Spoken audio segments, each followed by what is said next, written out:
गुरुदेव। प्रेमियों, सत्संग तो आपने सब सुन लिया है। ये तो एक फॉर्मेलिटी है कि आप आओ। सत्संग तो सब कुछ सुन ही लिया आपने, तो थोड़ा बहुत जो मालिक की दया से बुल जाए, मालिक ही बुलवाते हैं, अपना तो कोई काम है नहीं। जय गुरुदेव। गुरुदेव सतगुरु जिनका नाम है, घट के भीतर धाम, ऐसे दीन दयाल को कोटन कोटि प्रणाम। सतगुरु के दरबार में जइयो बारंबार, भूली वस्तु लखाई दे परम गुरु दाता। मंच पे विराजमान सब जीवों का कल्याण करने के लिए आए हुए परम पूज्य स्वामी जी महाराज के चरणों में कोट कोट प्रणाम। सत्संग में आए हुए सभी गुरु प्रेमी भाई बहनों के को सादर सप्रेम जय गुरुदेव। जय गुरुदेव। जय गुरुदेव। प्रेमियों, ये बड़े सौभाग्यशाली क्षण हैं जिन क्षणों में उस परमात्मा की याद की जाती है। इस कलकाल के युग में किसी को धर्म की चर्चा करना और सुनना कुछ अच्छा नहीं लगता है, क्योंकि इतना मैल चढ़ा हुआ है कर्मों का। कहा गया है आपके रामायण में कि पूर्व जन्म के पाप से और हरि चर्चा न सुहाए, और कई औंघे के लड़ पड़े कई ठाड़े भग जाए। ये इतने हमारे ऊपर कर्म चढ़े हुए हैं कि परमात्मा का नाम हमको लेने में बड़ी परेशानी हो रही है। तो प्रेमियों, जो मानव जीवन मिला है किस प्रयोजन के लिए मिला है, इस पे जीव को विचार करना चाहिए। जब हम माँ के गर्भ में थे तब हमने उस परमात्मा से वादा किया था कि हे परम पिता परमात्मा, तू मुझको इस कुंभी नरक से निकाल दे और मैं तुम्हारा 24 घंटा भजन करूंगा। लेकिन उस परमात्मा की दया कृपा हुई, हमको अच्छी तरह से बाहर निकाला उस कुंभी नरक से, और मैंने जब संसार में जन्म लिया और आते ही उस परमात्मा को भुला दिया। तो उसके लिए क्या कहा गया है कि तूने ईश्वर से वादा किया, भजन फिर क्यों ना किया। तूने ईश्वर से वादा किया, भजन फिर क्यों ना किया। लख 84 भोग के आया, लख 84 भोग के आया। तब तूने मानुष तन पाया, तब तूने मानुष तन पाया। कष्टों से बचा तो लिया, भजन फिर क्यों ना किया। कष्टों से बचा तो लिया, भजन फिर क्यों ना किया। तूने ईश्वर से वादा किया, भजन फिर क्यों ना किया। तूने ईश्वर से वादा किया, भजन फिर क्यों ना किया। उस परमात्मा से वादा किया और भजन करना सब भूल गए। तो प्रेमियों, गुरु महाराज उस बात को याद दिलाने के लिए इस धरा पे आए। इतनी गंदगी में, जैसे किसी का बच्चा कीचड़ में गिर जाए तो माता पिता गंदगी नहीं देखते, कीचड़ नहीं देखते हैं, उसमें से जाके झट बच्चे को निकाल लेते हैं, क्योंकि उसका बच्चा है। ऐसे ही संत महात्मा इस मृत्यु लोक में, इस धरा पे इतनी गंदगी में उतरे किसके लिए? क्योंकि उनके बच्चे बहे जा रहे थे, गंदगी में जा रहे थे, डूबे जा रहे थे, तो उनको निकालने के लिए गुरु महाराज आए हुए हैं। तो प्रेमी भाई बहनों, ये जो अवसर मिला है मनुष्य जन्म का, कि मानुष जन्म अनमोल है और मिले न बारंबार, और जो भी लागे फल गिरे तो बहुर न लागे डाल। एक बार वृक्ष से फल टूट के जमीन पे गिर जाता है तो दोबारा डाल में नहीं लगता है। ऐसे ही मानव जीवन अगर एक बार आपके हाथ से चला गया तो आपको दोबारा मिलने वाला नहीं है। इसलिए ये अवसर मिला है, एक मौका है। अगर इस मौके से चूक गए ना, इस पौड़ी से जो कोई चूके फिर सिर धुन पछताई है। तो अब की बार जो अवसर मिला है तो इसमें हमको अपना काम करना है, आत्मा को जगाने का और परमात्मा को पाने का काम। क्योंकि काल हमको बार बार हम घर बनाते हैं और मेरे घरों को उजाड़ देता है, बार बार उन घरों से निकाल के हमको ले जाता है और दूसरी खोली में बंद कर देता है। गुरु महाराज कह रहे बच्चों, इस जन्म मरण के बंधन को छुड़ाने के लिए मैं इस धरा पे आया हुआ हूँ। लेकिन अगर संत और महात्माओं की अपील को और प्रार्थना को अगर सारी जनता जमहूरियत मान ले तो सभी का कल्याण करने के लिए संत आए हुए हैं। बोलिए प्रेम से।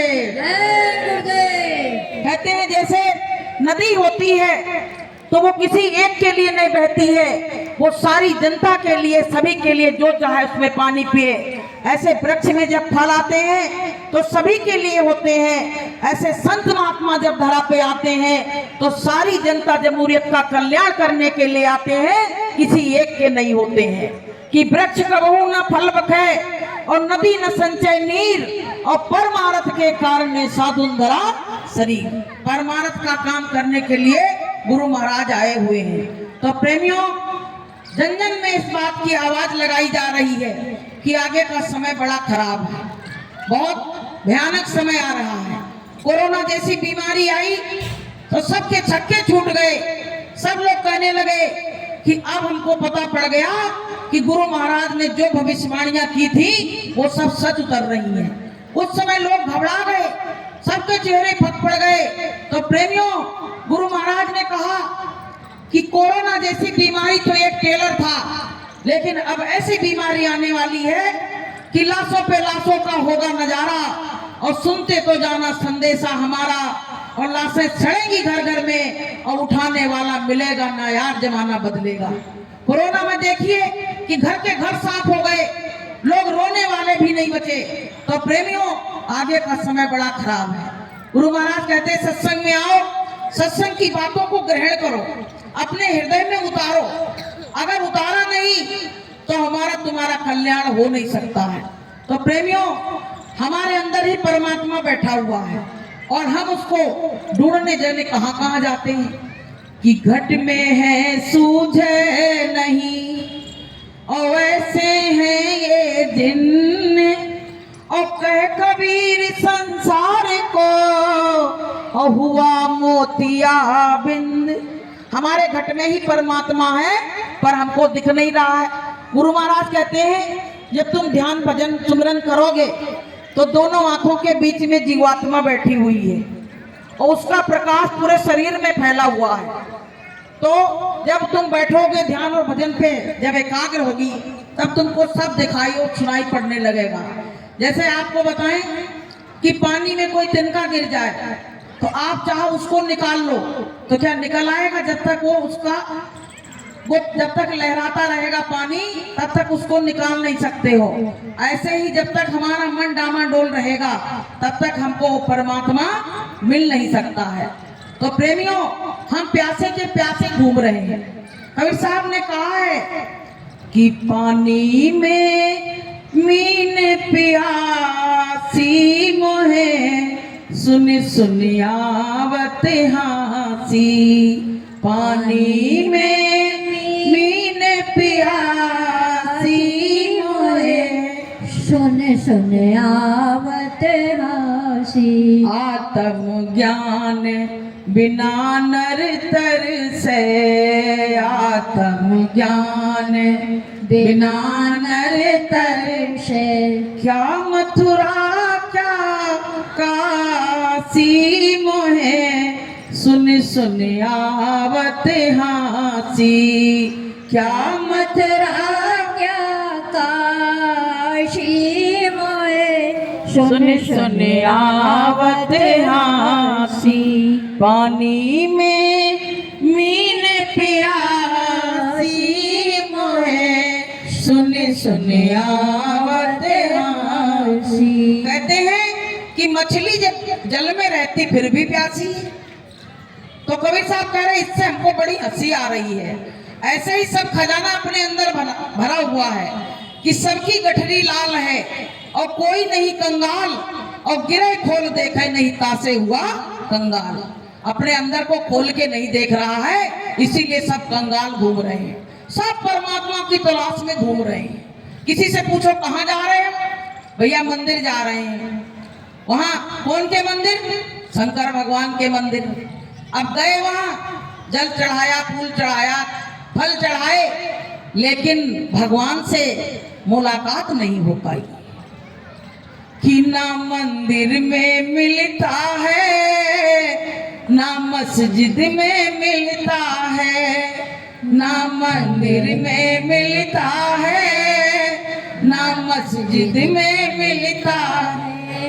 वो तो हर प्राणी के घट में मिलता है, ना मंदिर में मिलता है, ना मस्जिद में मिलता है। वो कहा है परमात्मा ने कि मोह को कहाँ ढूंढे रे बंदे, मैं तो तेरे पास हूं, अभी बताया गया था। तो प्रेमियों, चाहे कहीं भी ढूंढो वो अंतर में ही है। जैसे मृग है ना, उसकी नाभि में कस्तूरी रहती है, पर वो क्या कहता, खुशबू आ रही है, दूर दूर तक छलांग लगाता है, कहाँ आ रही है, देखता जाता तो रेत ही रेत मिलती है। अब प्रेमियों, इसी तरह से हम इंसान हैं, जगह जगह भटकते फिर रहे हैं, लेकिन गुरु महाराज ने जो रास्ता बताया उसको पकड़ने की कोशिश नहीं कर रहे हैं। गुरु महाराज ने कहा कि स्टेप बाय स्टेप चढ़ते चले जाओगे तो तुमको मंजिल मिल जाएगी। अब हम मंजिल पे जाना ही नहीं चाहते हैं, हम तुरंत चमत्कार चाहते हैं। लेकिन संत महात्माओं को तो काल ने कह दिया तुमको वहां चमत्कार दिखाना नहीं है। नहीं, हमारे गुरु महाराज के पास क्या कम चमत्कार है? आपको हम चमत्कार की बात बताएं, फिर भी मना है, फिर भी गुरु महाराज कहीं ना कहीं अपनी दया डालते हैं। तो सत्संग तो आपने बहुत सुन लिया, अब आपको हम ऐसी प्रमाणित बात बता रहे हैं जिससे आपका विश्वास गुरु के चरणों में और ज्यादा दृढ़ हो जाए। आपको हम बताएं, हमारा बच्चा था, मालिक का ही बच्चा था, हम तो हमारा कहने की आदत पड़ गई है। तो प्रेमियों, 17 साल का बच्चा और पिकनिक मनाने के लिए चला गया सुल्तानगढ़ में, सब लोग जानते होंगे सिकुरी के पास में। अब क्या हुआ कि बच्चा वहां गया तो 2:30 बजे वहां पहुंचा, तो जैसे ये उतरा तो वहां से पानी छोड़ दिया गया, तो 2-4 लोग बहते जा रहे हैं। तो बच्चों ने कहा वीडियो बना ले, देखते हैं भैया कौन सा बहता जा रहा है। नीचे उतर गए, नीचे उतरते पानी ने चारों तरफ से घेर लिया। अब तो ये उतर नहीं पाए, मतलब उतर तो गए, निकल नहीं पाए। अब प्रेमियों क्या हुआ, अब इसने क्या किया कि जय गुरुदेव नाम प्रभु का, क्योंकि छोटे से ही इसको बताया गया था सत्संग में, गुरु महाराज ने कहा था कि जय गुरुदेव नाम प्रभु का जहां बोलोगे तो मैं मिलूंगा और तुम्हारी मदद करूंगा। अब इसको यही बात याद थी, तो इसने कहा कि जय गुरुदेव नाम प्रभु का बोलो, मरना तो है ही है, मौत सामने दिख रही है। जब सब लोग बहते जा रहे हैं तो हम कौन बचने वाले हैं, लेकिन हमको कम से कम मनुष्य जीवन तो मिल जाएगा अगर गुरु का नाम लिया तो। इतना दृढ़ विश्वास। अब प्रेमियों, आपको बताएं, तमाम बच्चे बहते चले गए, जैसे कागज की नाव बना के बच्चे पानी में डाल देते, बह जाती है, इसी तरह से तमाम बच्चे बहते चले गए, तमाम माँ के लाल उसमें बह गए। अब प्रेमियों क्या हुआ, 29 बच्चे एक चट्टान पे चढ़ गए। अब इन्होंने क्या किया, अपनी अपनी शर्टें उतार के अपने को बांध लिया और पानी बरसने लगा ऊपर से। अब बच्चे रोए, कोई मम्मी की याद करे, कोई पापा की याद करे। तो इसने कहा कि अब कोई काम नहीं आएगा, इस समय काम आएंगे तो गुरु महाराज काम आएंगे। तुम जय गुरुदेव नाम प्रभु का बोलो और तुम्हारी जरूर संभाल हो जाएगी। तो प्रेमियों, वो सब बच्चे जय गुरुदेव चिल्लाने लगे। आपको हम बताएं, प्रशासन बैठा रहा, प्रशासन ने कहा कि आवारा बच्चे हैं, सवेरे देखेंगे इनको। तब तक एक 80 साल का व्यक्ति आया और कहने लगा, तुम लोग बैठे बैठे तमाशा देख रहे हो, ये सब बच्चे डूब जाएंगे, उधर से बहुत पानी आ रहा है। और प्रेमियों, वो 80 साल का व्यक्ति आके और कोई नदी में कूद गया। जब नदी में कूदा तो लोग कहने लगे, ये 80 साल का आदमी कूद गया, तुम गांव वाले बैठे हो हट्टा कट्टा, तुमको शर्म नहीं लग रही है? तो 5 आदमी गांव के भी कूद पड़े। अब प्रेमियों बताइए, 80 साल के व्यक्ति को 12 बजे 1 बजे रात में हिम्मत है पानी में कूदने की? तो वो कौन था? वो गुरु महाराज थे और कोई नहीं था। बोलिए प्रेम से। अब प्रेमियों, एक प्रमाण नहीं है, आप तो चमत्कार को नमस्कार करते हो, हम लोगों के पास तो इतने प्रमाण हैं कि कहते कहते रात हो जाएगी, 4 दिन बीत जाएंगे, 6 दिन बीत जाएंगे, पर उनके प्रमाण खत्म होने वाले नहीं है। तो प्रेमियों, गुरु का नाम जो है सच्चा है। गुरु महाराज ने कहा, बच्चों तुम सब देवी देवताओं के नाम ले लेना, लेकिन अंत समय में जब तुम्हारा कोई साथ ना दे, तब तुम जय गुरुदेव नाम लेना, और मैं तुम्हारी मदद ना करूं तो बाबा जय गुरुदेव को जय गुरुदेव नहीं कहना। बोलिए प्रेम से। तो प्रेमियों, छोटा मोटा काम नहीं है, इसमें सब परीक्षा वाले बैठे हैं, सब परीक्षा लिए बैठे हैं, इसमें सब पे दया हुई है मालिक की। गुरु महाराज ने क्या कहा, जो इस नाम को लेगा उसका लोक भी बन जाएगा और उसका परलोक भी बन जाएगा। तो और क्या चाहिए, ये बताओ, क्या चाहिए और? इसलिए प्रेमी भाई बहनों, भगवान जो होता है वो भक्त के बस में आ जाता है। भगवान क्या कहता है कि भक्त के बस में भगवान आ जाता है, जो भगवान की याद रो रो के हमेशा, जब जब परमात्मा मिला बिना रोए किसी को नहीं मिला, कि हंस हंस गंत ना पाइया और जिन पाया तिन रोए, और हंसे खेल जो पिया मिले तो कौन दुहागे। जब जब मीरा रोई तब मीरा को परमात्मा मिला, रैदास संत जब मिले तब मीरा के हृदय की पीर बुझाई गई। तो प्रेमियों, ऐसे ही हमको अपने गुरु में पूरा विश्वास रखने की जरूरत है। देखो, 100% विश्वास रखोगे तभी आपका काम होगा। तमाम सत्संगी प्रेमी इधर उधर भटकते रहते, तमाम सत्संगी प्रेमी, कोई आ गया, कहीं कोई आ गया, तो जगह जगह भटकते रहते हैं। जब भटकोगे तो प्रेमियों कुछ मिलने वाला नहीं है, कुछ मिलेगा नहीं। और खाली हाथ जैसे जुआरी होते हैं और जुआ खेलते हैं, और जब जुआ हार जाते हैं तो नीचे सिर करके और चले जाते हैं, घर में भी मार पड़ती है।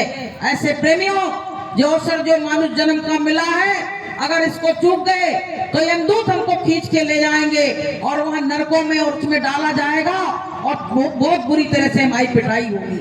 तो प्रेमी भाई बहनों, हमको तुमको जो मानव जीवन मिला है, तो हमको बहुत सोच समझ के पग रखने की जरूरत है कि यहाँ तुम सोच समझ के रहना। संतों ने कहा है कि यहाँ तुम सोच समझ कर रहना, यहाँ तुम सोच समझ कर रहना, ये तो गैल बहुत है टेढ़ी, ये तो गैल बहुत है टेढ़ी, गुरु की शरण पकड़ना, गुरु की शरण पकड़ना, यहाँ तुम सोच समझ कर रहना, यहाँ तुम सोच समझ कर रहना। प्रेमियों, तुम सोचो हम काल से दोस्ती कर ले तो काल हमको ले नहीं जाएगा। उसने कहा, काल रूप में तिनकर भ्राता, उसी ने यही कहा ना, और शुभ अशुभ कर्म फलदाता। एक व्यक्ति ने क्या कहा कि काल से दोस्ती कर, तो काल कह रहा मुझसे दोस्ती नहीं करो भैया, हम तो जो सबके साथ करते वही तुम्हारे साथ करेंगे। तो उसने कहा, अरे दोस्ती का कुछ तो वो दोगे? बोले क्या? बोले जब मेरे मरने का समय आए तो तुम चिट्ठी तो डाल दोगे मेरे लिए? तो उसने कहा, हाँ भाई चिट्ठी तो डाल देंगे। बोले चिट्ठी डालेंगे, तुम समझ पाओगे तब। अब प्रेमियों क्या हुआ कि वो व्यक्ति की उम्र बढ़ती गई तो उसके बाल धीरे धीरे सफेद होने लगे, पहली चिट्ठी आ गई। अब उसने क्या करा, दौड़ के डाई लगा ली बालों में, तो चिट्ठी का सब खत्म हो गया खेल। और दूसरी चिट्ठी जब आई तो उसकी आंखों से दिखाई पड़ना थोड़ा थोड़ा कम होने लगा। ये दूसरी चिट्ठी आई, अब तीसरी चिट्ठी जब आई तो कानों से सुनाई पड़ना बंद होने लगा। अब जब चौथी चिट्ठी आई तब तो वो बिस्तर पे ही चले गए। अब भैया वो लेने के लिए आ गया तो कहने लगे तुमने तो कोई दोस्ती नहीं निभाई, तुमने कहा हम चिट्ठी डालेंगे। तो उसने कहा भैया पोस्ट ऑफिस में थोड़ी चिट्ठी डालेंगे, उसमें हमने तो संकेत दिया तुमको कि तुम्हारे बाल सफेद हो रहे हैं, आंखों से दिखाई होना बंद रहा है, कानों से सुनाई पड़ना बंद हो रहा है, तुम कम से कम परमात्मा की शरण में आ जाओ। तो तुमने वो चिट्ठी का मतलब ही नहीं समझा। तब तक काल आया और उनको यहाँ से विदा करा के लेके चला गया। इसलिए प्रेमियों कि पल पल संत तुम्हें समझाए, ज्ञान की बात बताए, समय क्यों खो रहा है, समय क्यों खो रहा है।